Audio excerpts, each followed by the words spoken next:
Tonight is the fourth night of our Bodhidharma series.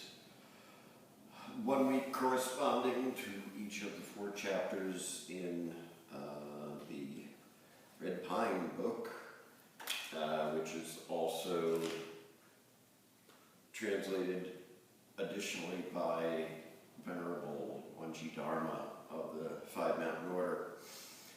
So this includes versions culled from each of those, and also some further editing on my part in order to bring a little bit more cohesion to various sections. Some things get rearranged a little bit. So this week is the breakthrough sermon, and it's largely a dialogue between Bodhidharma and one or more of his students, the monks there. So it starts with a question. If someone is determined to reach enlightenment, what is the most essential method he or she can practice? Bodhidharma answers, the most essential method, which includes all other methods, is realizing the mind before thought. Question, but how can one method include all others? The mind is the root from which all things appear. If you realize the mind, everything else is included. Those who realize the mind reach enlightenment with minimal effort. To find something beyond the mind is impossible. But how can experiencing the mind before thought be called realization? Bodhidharma answers, when a great bodhisattva delves deeply into perfect wisdom, that bodhisattva realizes that he or she is devoid of a personal self. In addition, he or she realizes that the activity of his mind has 2 aspects, unadulterated and adulterated. These 2 mental states are always present. They alternate as cause or effect depending on conditions, the unadulterated mind delighting in good deeds, the adulterated mind thinking of evil. Their adulterated mind obscures the real self. The Sutra of the 10 Stages says, in the body of worldly beings is the indestructible Buddha pure nature. Our Buddha nature, true nature, is awareness. To be aware and to make others aware. Your mind before thought is this true attainment.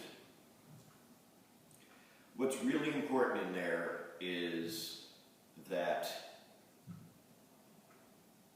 these 2 states of mind, these 2 forms of thinking, the adulterated and the unadulterated, he says, are always present.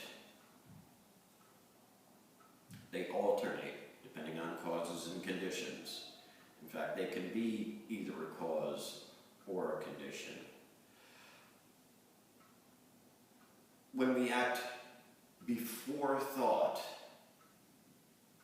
before that unadulterated or adulterated thought, then that is our true nature, our Buddha nature coming through. Back to the reading. You say that our Buddha nature and all virtues have awareness for their root. However, what is the root of ignorance?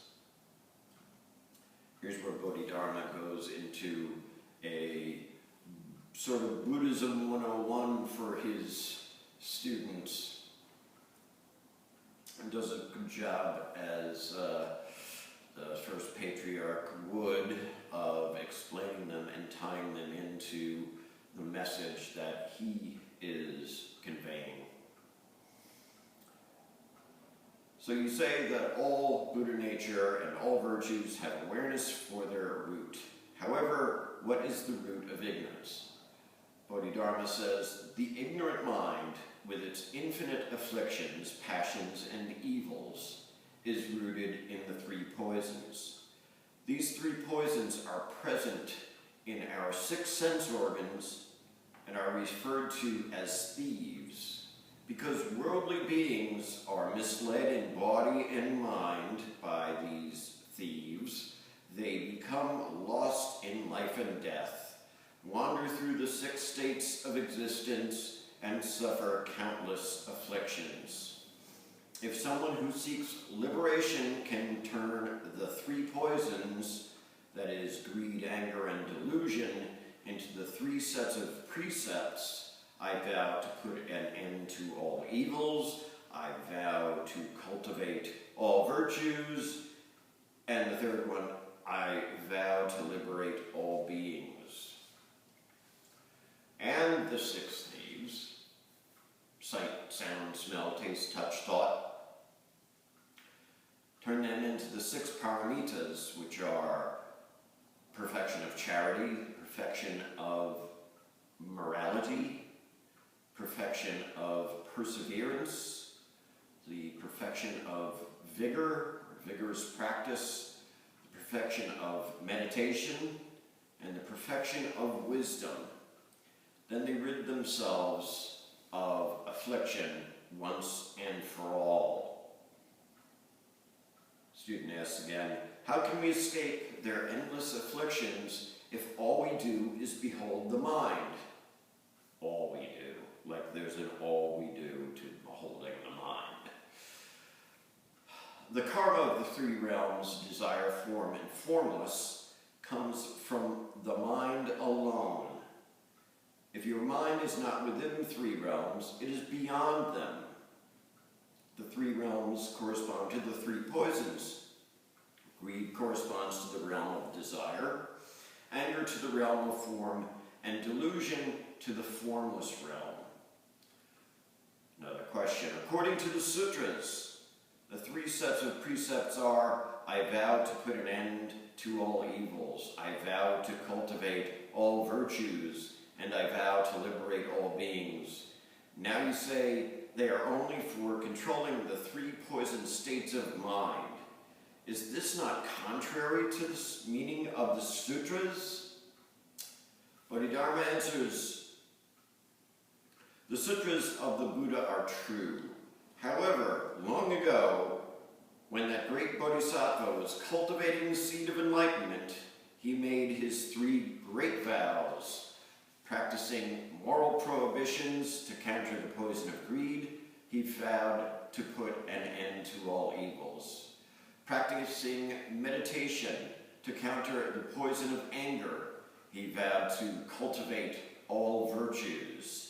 And practicing wisdom to counter the poison of delusion, he vowed to liberate all beings. Because the Buddha persevered in these 3 pure practices of morality, meditation, and wisdom, he was able to reach enlightenment. In addition, he was able to overcome the 3 poisons and reach enlightenment. He benefited himself as well as others and rescued worldly beings everywhere. When any of us, from Gautama to Bodhidharma to Binang to Matsu to Sungsan to you and me, when we're able to counter the 3 poisons of greed, anger, and delusion by practicing morality, meditation, wisdom, then everything else is off the table. Realizing the mind is done. We're already there. We just need to actually do these things.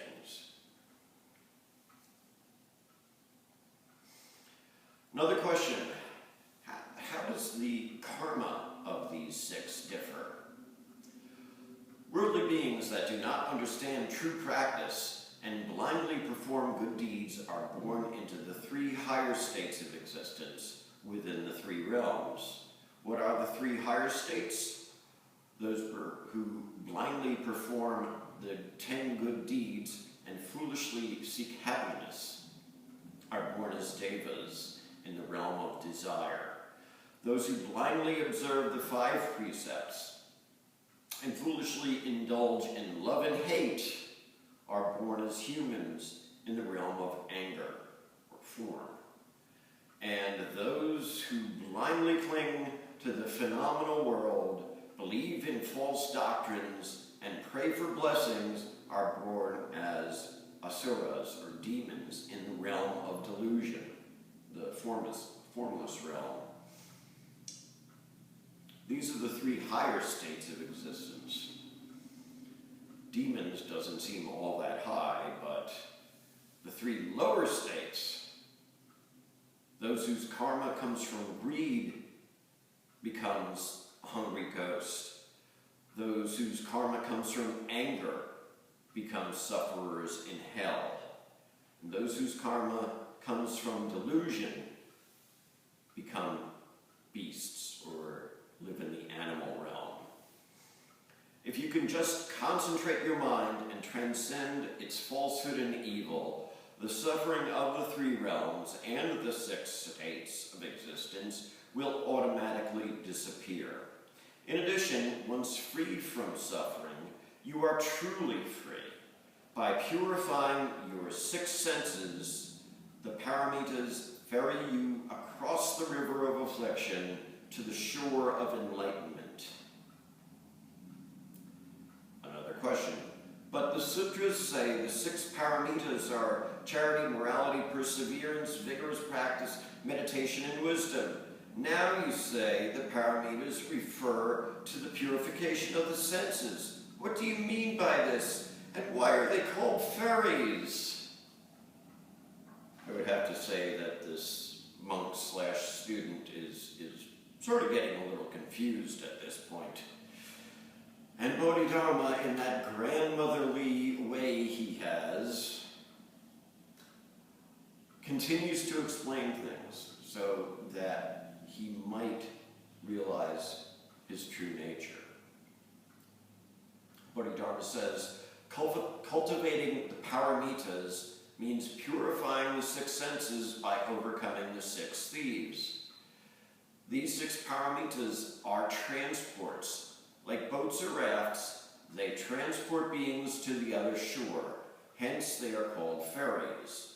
Once the other shore is reached, there is no more reason to use the raft. It is the same with my words and even the sutras. Once the perfection of wisdom is present, the raft of these teachings are no longer required, except as a means to be the raft for other beings. Once we've got our true nature realized, we could say, okay, don't need the sutras anymore, don't need teachers, don't need scriptures, don't need anything, because I'm there. I am freaking enlightened. However, being is that we belong to a practice where the bodhisattva is prized. That means we now have to be the ferryman to get everyone else across this river of samsara. So that means we have to pick up the sutras and the scriptures and all these other practices, teachings of Bodhidharma and everyone since, everyone before him, because we need to save the other beings that are out there. Throughout the sutras, the Buddha tells worldly beings they can achieve enlightenment by performing such meritorious works as building monasteries, Whoever denies entry to the three poisons and keeps the gates of their senses pure, their body and mind still, inside and outside clean, builds a monastery. Sutras say worldly beings should cast statues. Bodhidharma retorts, casting statues refers to all practices cultivated by those who seek enlightenment. Melt and refine the true Buddha nature, true nature within us, and pour it into the mold formed by the rules of discipline. Burning incense, Bodhidharma says, the incense of the intangible Dharma, which drives away filth, ignorance, and evil deeds with its perfume. The incense of morality, which means renouncing evil and cultivating virtue. The incense of meditation, which means deeply believing in the Mahayana with unwavering resolve. Incense of wisdom, which means contemplating the body and mind, inside and out. The incense of liberation, which means severing the bonds of ignorance. The incense of perfect knowledge, which means being always aware and nowhere obstructed. Scattering flowers.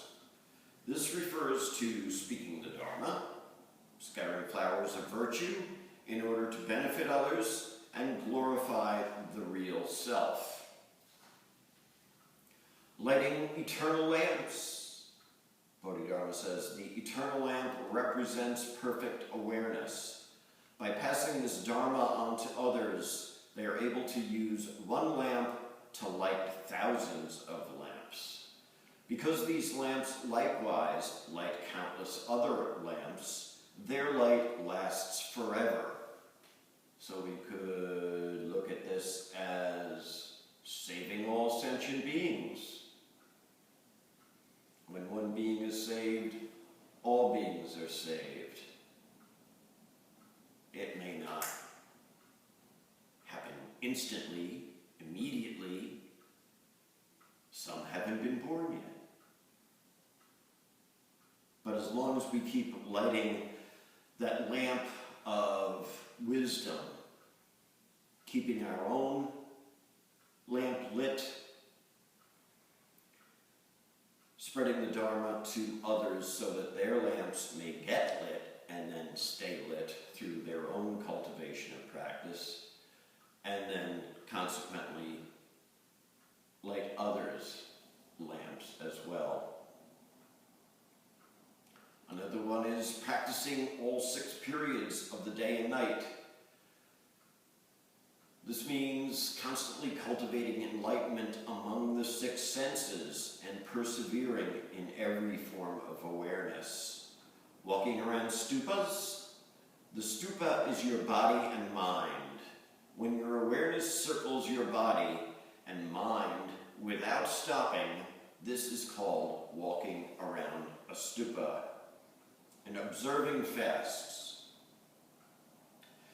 To fast means to regulate your body and mind so that they are not distracted or disturbed. Observe means to uphold the rules of discipline according to the Dharma. Fasting means guarding against the 6 attractions on the outside and the 3 poisons on the inside, and striving through contemplation to purify your body and mind. Fasting also includes 5 kinds of food. First, there is delight in the Dharma. This is the delight that comes from acting in accordance with the Dharma. Second is harmony in meditation. This is the harmony of body and mind that comes from seeing through subject and object. Third is invocation. The invocation of Buddhas with both your mouth and your mind. Fourth is resolution. the resolution to pursue virtue, whether walking, standing, sitting, or lying down. And fifth is liberation, the liberation of your mind from worldly contamination. Worshipping. Worshipping is reverence and humility. It means revering your real self and humbling delusions. The Buddha said to prostrate, to show their reverence, to let the external express the internal, to harmonize essence and form. However, if experiencing the mind before thought includes all other practices, then such works as these would appear redundant. People who seek blessings by concentrating on external works instead of internal cultivation are attempting the impossible. When we rely on doing all of these things blindly,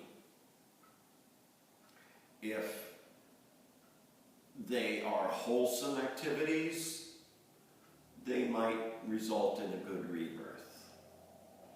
If you chant sutras by heart, might get a good memory out of it, training your memory like that.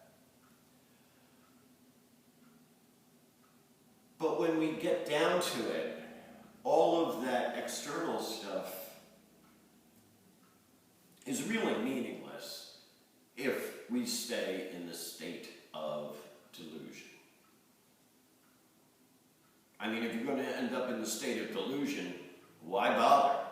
You can just go to work, eat, sleep, go to work, eat, sleep, go to work, eat, sleep, and you'll still be as deluded as if you walked around stupas and lit incense and fasted and did all those other things.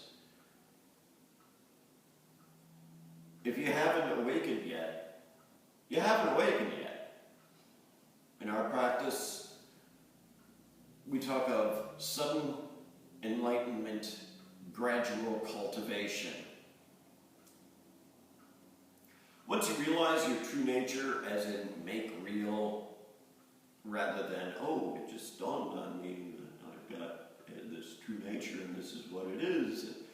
Although that's not entirely inappropriate, that's not what it refers to. Once we realize, as in make real, our true nature, our awareness,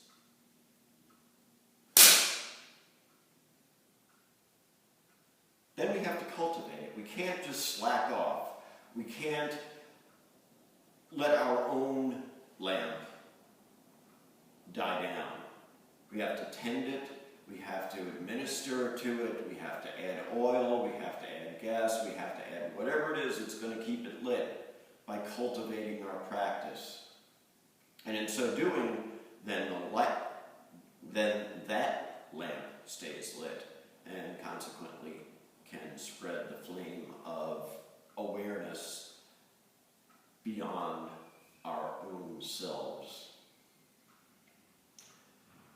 Back to the monk, back to the student. Question. The sutras say that someone who wholeheartedly invokes the Buddha are sure to be reborn in the Western paradise. Since this door leads to Buddhahood, why seek liberation in the mind before thought?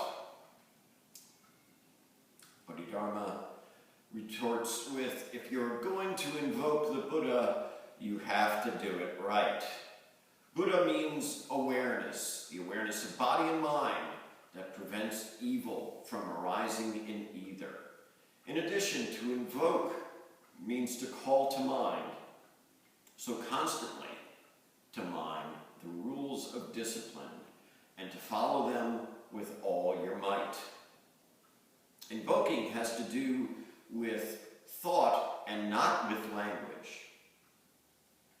If you use a trap to catch a fish, once you succeed, you can forget the trap. If you use language to find meaning, once you find it, you can forget the language. Chanting and invoking are worlds apart. Invoking is done with the mind rather than the mouth. Because invoking comes from the mind, it is called the door to awareness. Chanting is centered in the mouth and appears as sound.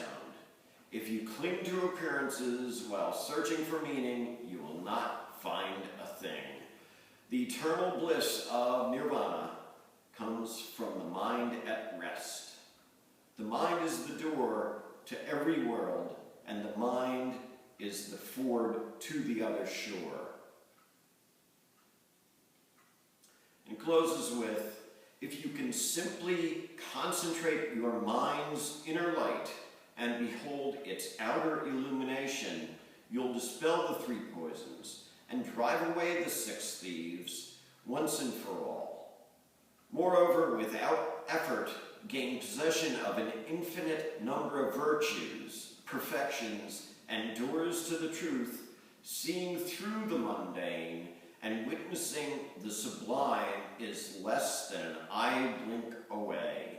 Realization is now.